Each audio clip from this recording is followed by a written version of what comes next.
నమస్తే everyone. Hello. జనరల్గా నాకు వచ్చే ఒక కామన్ క్వశ్చన్ ఇవాళ అడ్రస్ చేస్తానండి.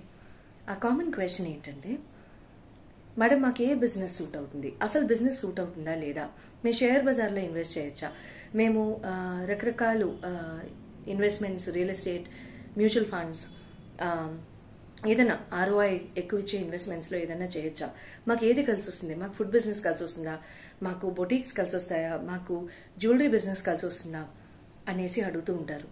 So I thought why not నేను ఇవాళ ఈ క్వశ్చన్ని ఫర్ ఎవర్ అడ్రస్ చేస్తాను అని చెప్పేసి. వెరీ సింపుల్ అండి. ప్రతి ఒక్కరి కుండ్లీ అంటే ప్రతి ఒక్కరి జన్మ జాతకంలో వృషభ రాశి ఇస్ వెరీ వెరీ ఇంపార్టెంట్. వృషభ రాశిలో ఉన్న పర్టిక్యులర్ ప్లానెట్ని చాలా సీరియస్గా ఈ అంచనా వేయడానికి మనం పరిగణనలోకి తీసుకోవడం జరుగుతుంది.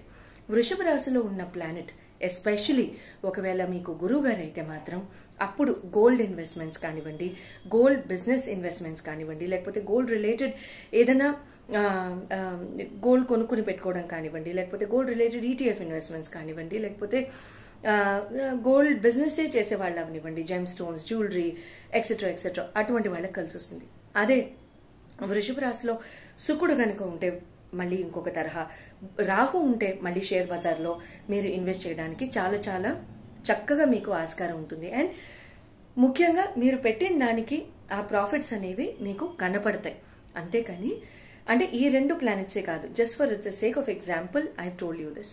ఎప్పుడూ కూడా వృషభ రాశిని పరిగణనలోకి తీసుకుని మన జన్మ జాతకంలో ఏ ప్లానెట్ ఉందో ఆ పర్టిక్యులర్ ప్లానెట్కి రిలేటెడ్ బిజినెస్ చేసుకోవడమే మంచిది. But at the same time there are disclaimers. మీరు ఎప్పుడైనా కాల్స్ చేసి అపాయింట్మెంట్స్ తీసుకున్నప్పుడు వృషభ రాశిలో మాకు ఈ ప్లానెట్ ఉన్నారు కదా, మేము ఇది చేసేస్తాము అని తొందరపాటు దూకుడు మనకొద్దు. ఎందుకంటే అది చేసుకున్నా కూడా, అది పరిగణనలోకి తీసుకున్నా సరే, there are hell lot of factors. ఎలాంటివి?